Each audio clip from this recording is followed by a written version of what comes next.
My name is Alfie, aka Alfie Capone. I'm from Venice. Can you tell me what year you were born? 1970. How was Venice like growing up in the 70s? Venice was beautiful. It was a utopia, man. Like, it was self-sufficient. We had our own stores. We had like our own market. Like Irv Campbell, he had a market, which is Abbott Kinney now, but it was called Washington Place back in the day. He had his own market there. We had Bruno's liquor store where they sold produce and things of that nature. We had a gas station on the corner of 6th and Broadway, and we had another store at the top of 7th and Broadway, which is right now is a preschool. You know what I mean? Head Start was on the corner of 5th and Broadway, which is an apartment building now, but it was, we had the Wesley House. Everything we needed was right inside of this place. Like, we didn't have to go outside of Venice for anything. It was kind of close knit. We had a lot of black families down here. A lot of black people, man. I'm gonna put it to you like this: when the Pop Warner football, like it was so many of us. They had like the Tiny Mike Blues, the Tiny Mike Reds. Like you had 2 and 3 Tiny Mike teams, 2 and 3 Mighty Mike teams. Like, you know what I mean? They was full of players on each team. Like that's how many folks we had out here, man. Yeah. You said you had like stores, liquor stores, and grocery stores, and all that. Yeah. So when did those stores leave from Venice? When did those go out of business? I know that the one on the top of Broadway, it was probably the one that went first. I want to say that one went like in the early to mid '80s. Okay. You know what I mean? Bruno's was probably the last one to leave. That was the one that was on Hampton, and it was they got bought out. During gentrification in the early '90s when it first started, they snuck up in there and done it. It wasn't just like something that happened. Bam! They just came and bought up a bunch of stuff. It was gradual. You know what I mean? You start seeing people lose stuff here, or move out and do stuff of this nature. So it was. I would say Bruno's left. I want to say like about 95, 96, maybe Bruno's left. That was the last one to go.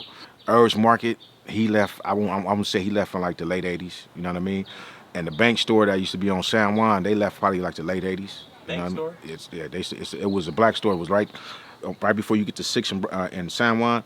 It was it's a house now. It was an apartment building, but that was a store at first. It was like a house store. Like, you know what I mean? It was a little store right there. You know what I mean? Yeah, it had the coldest milk in the hood.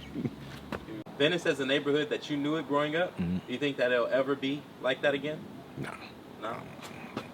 Unless, first and foremost, they take everything down and back to the regular place. Like, you know what I mean? That's the most important thing, because if you ain't got even the people that's left down here, like, they don't want you hanging out these spots because, with us, it's always the threat of losing our property for people hanging out over there. You know what I mean? It comes sometimes I'll be having to go take a shit sometimes. I have to go wait at McDonald's. You know what I mean? And shit like that. It's like, so it's frustrating. Venice is not the same in that aspect. You can just tell during the holidays. When we used to grow up coming through Venice, Christmas time, you can smell food all up and down the block. You don't smell that shit no more. You know what I mean? They got the turkey over here, they got the banana pudding over. You knew that shit, and everybody was opening their door. Like, you know what I mean? They said, "Well, you want to come over and eat?" You know what I mean? I remember days like Christmas come, we all be dressed like get on our cruisers, and it's not enough of us no more. I don't believe it was just so many of us back in the day, and so many people done died and moved on and shit like that. So I don't think it'll never get back like that, man. It's just and it's sad. So many of us have grew mentally. Like we mourn losing this place, so we all grew up mentally and just moved on. You know what I mean? There's some people that I think that even if they were able to come back to Venice, wouldn't come back. Would you ever have foreseen that Oakwood Park would have mansions across the street from it, basically? Not unless it's one of ours. No, hell no. I never thought that. I'm telling you, man, it's like the rug they just snatched the rug from up under us, under our feet. We never thought none of this shit would happen. Like we was real comfortable down here. Real comfortable, man, from all aspects.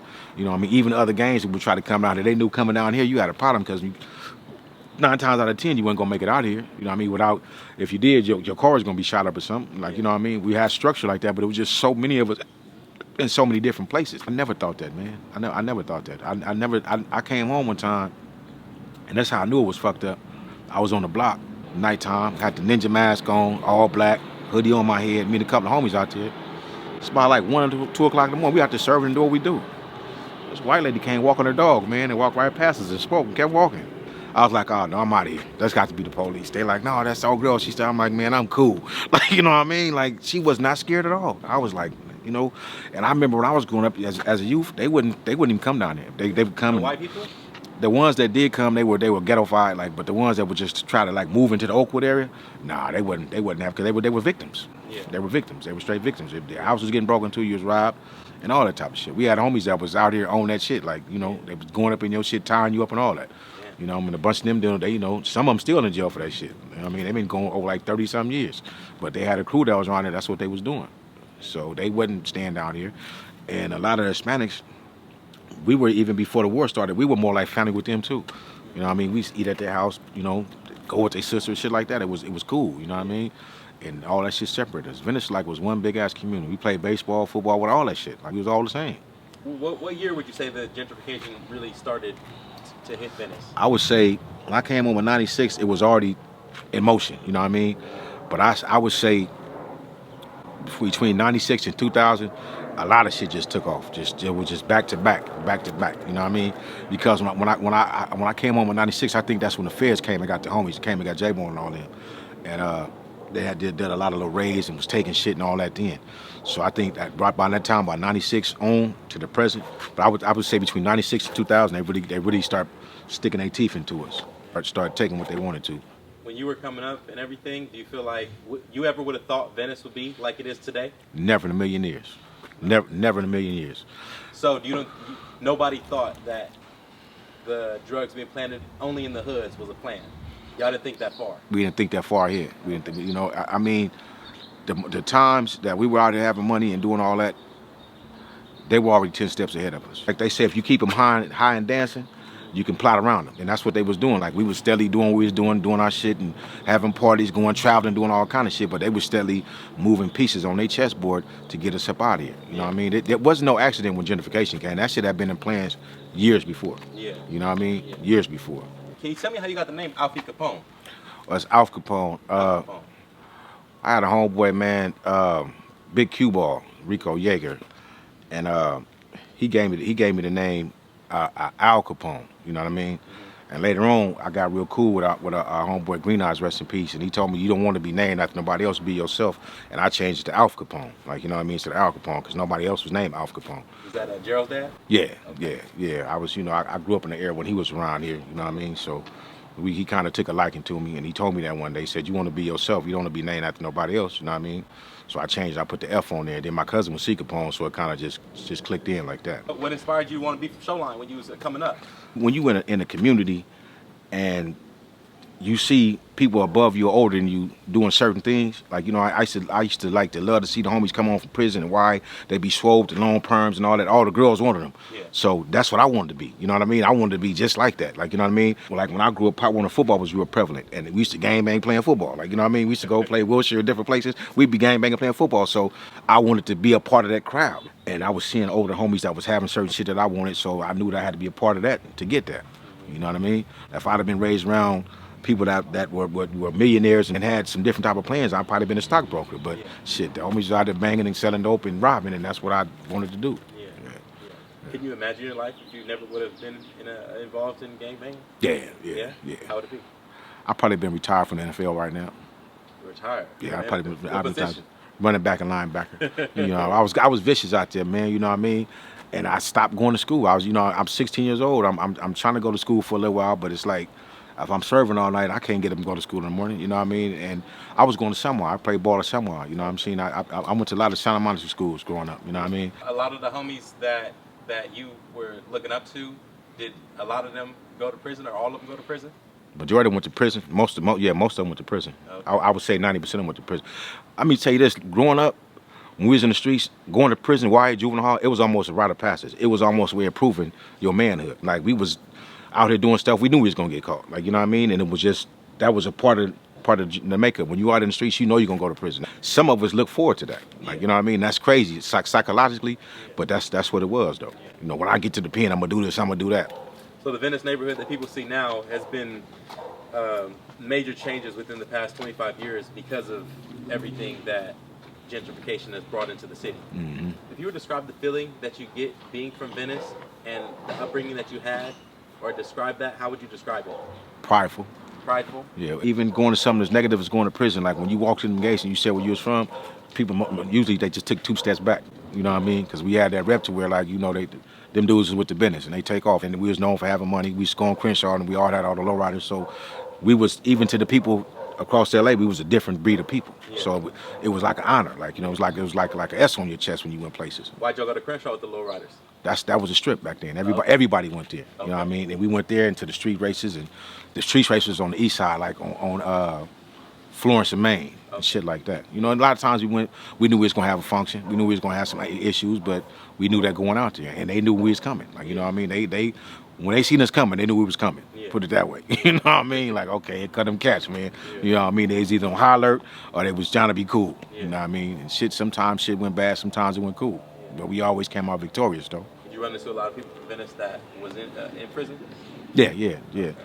I mean, you know, back in the 80s, the early 80s, and even like in juvenile halls and shit, like you would go to juvenile hall, there might be 10 homies in there with you, like all the people you grew up with in there, like, you know what I mean? Like, go to prison, you know, a lot of homies, like one of my very best friends, Tay-Dog. Last time I seen him, we was in prison. He got a few life sentences, and I ran into him in jail. You know what I mean? A lot of my friends, like my cousin Alfie Capone, he been in jail. He been in jail for like 20-something years. You know, I never got a chance to run him in prison though. But see, back then, there wasn't a whole lot of prisons. Now it's like 30-something prisons. Like back then you had Folsom, Soledad, Quentin, Tehachapi, Chino, and that was about it. Like, you know what I mean? So you was bound to run into somebody, and a bunch of them. Like, you know what I mean? Now it's like, shit, you might do 20 years and might not see but 1 or 2 people because shit is all spread out. You got all these different fucking prisons. What did you guys idolize about prison? Just the sickness that we had. Like, we felt like that was the way that you proved your manhood. Like, you know what I mean? It's just like when you go to the county jail, going to the crib module. Like, you know what I mean? If you was a crib, you had to go to the crib module to get your name. Like, you know what I mean? Even though you was on the streets doing your shit, when you got to prison or you went to the county jail, like, you wanted to go to the gang module. You didn't want to be no trustee. You wanted to go over there where it was at, like, you know, where you can learn. It was like a ritual. Was being from Shoreline like a ritual as well from a lot of people that grew up in the neighborhood? Yeah. Okay. You know what I mean? It was almost like this. We was bred to be that, man. From our older homies, you know what I mean? They just, they would see us on the streets and you know, some of them would try to put us in school, teachers, you know, to go to school and stuff like that. But a lot of other ones was like when you get older, you're going to be from the hood. Like, you know what I mean? I like you, little nigga, you down. Like, you know what I mean? Shit like that. So it's like, okay, I'm going to be from the hood then. My thing is this. Crippin' started in 69. And I came right after the Panther era. So in the early 70s and all the things of that nature, like when Crippin' first started, it was more of a community-based thing. They patrolled the neighborhood. They kept everybody in check. Couldn't no outsiders come in and things of that nature. So it was a power structure, you feel me? Yeah. So everybody wanted to be a part of that power structure before all this other stuff got involved. It was like, it was offshoot from that. But some of the same logic was involved in it at first. In the beginning it was. Like 82, 83, when crack really got prevalent out here, it changed a lot of shit for us. Do you remember before crack hit the Venice neighborhood? Mm-hmm. How was the neighborhood then? It was beautiful.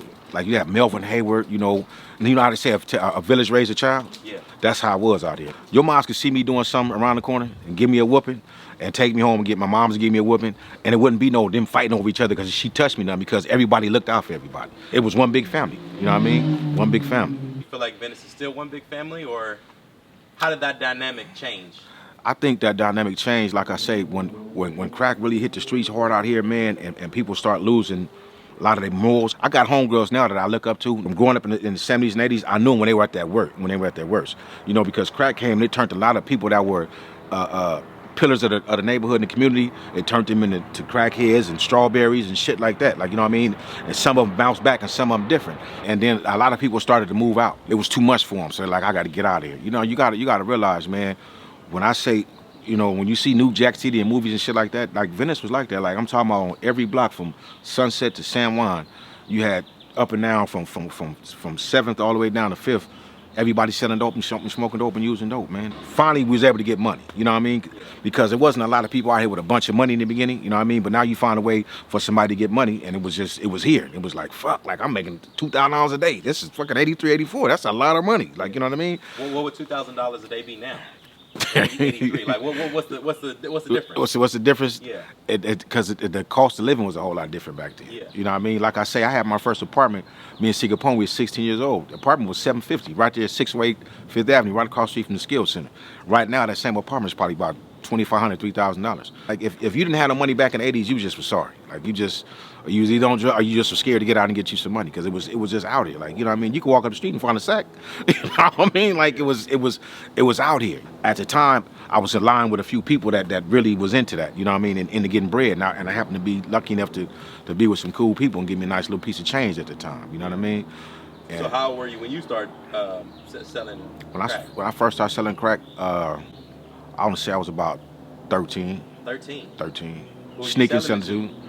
to all the little smokers in the neighborhood. Like, you know what I mean? On my way to school, I might buy me a 50 double up and sneak while, you know what I mean, on my way to school. I get up an hour early to go to school just so I can make me some serves, you know what I mean? And then moms didn't start catching on because I ain't asking for no money no more. I got some new shoes. You know what I mean? Where you getting that money from? Yeah. I've been gambling. They're like, yeah. And then word got out, you know what I mean? And Pops and them, he smashed me, you know what I mean? I stopped for a little while. And, you know, I got to the point where at 15 years old, I just left home and never went back. I was like, fuck that. I'm going to give me some bread. Like, you know what I mean? Moms and Pops did the best they could, but they wasn't really, you know, financially to take care of them the way I wanted to be taken care of. I was trying to keep up with the Joneses in the street. They get you the 1 week of clothes, you know what I'm saying? The black pair of tennis shoes, the white pair of tennis shoes for school. You know what I'm talking about? No, I needed it all. So I came out in the streets, man, and got it. But even back then, we weren't none of us really homeless. You know why? Because we would all go get motel rooms. Like if you got a motel room, we had a motel room. Like it'd be 10 motherfuckers in that room. Like, you know what I mean? If the homegirls have one, we have one. The Sun Bay and all that on Washington, the fucking Encore. Never really messed with the Star, but you know, them type of places, we would always look out for each other, man. You know what I mean? Or if I had a bucket and you was on the street here, man, you sleep in my car tonight. Because we did have homeboys that was runaways and shit like that. But nobody never just left nobody outside. Like, you know what I mean? If I had $1 and we was hungry, we had 50 cents a piece. You know what I mean? That's the type of dude I was. If I got a burger and you ain't there, we gonna cut it in half. But that kind of got lost, man. They got lost in the sauce some type of way, and it became a competition amongst everybody out here. What sparked the competition, or was that competition always within us? I'm not gonna say always up in this, but it's always been people that have been trendsetters out here, or people like, oh, you know, such and such got the new Benz, I want to get one of them too. You know, we always had a homie or two that did something before the next person, but it became to, you know, but we would always look out for each other. If I had a hustle, and I knew it was money for you to be made in the hustle, I'd give you that hustle too. But that era of the '80s ain't nothing like it, bro. And you'd have to be there to understand it. Like, you know what I mean? You'd have to really be there to understand the choices a lot of us made, that because it was so right out in front for us. Like, you know what I mean? Like, you know what I mean? I know dudes that have been millionaires from selling dope in the '80s, millionaires from selling dope in the '80s, man. I had cousins. Where'd those millions go, you think? Some of them made it out. Like I'm talking about not from the neighborhood. I got cousins in Compton and all kind of places. And I've always traveled to them different places and seen different shit and seen how different people got out. Them dudes out in Compton, they was having houses and shit too. Like, you know what I mean? 17, 18 years old, the house. I mean, I remember it was this dude named Cadillac Bobby. I can never forget.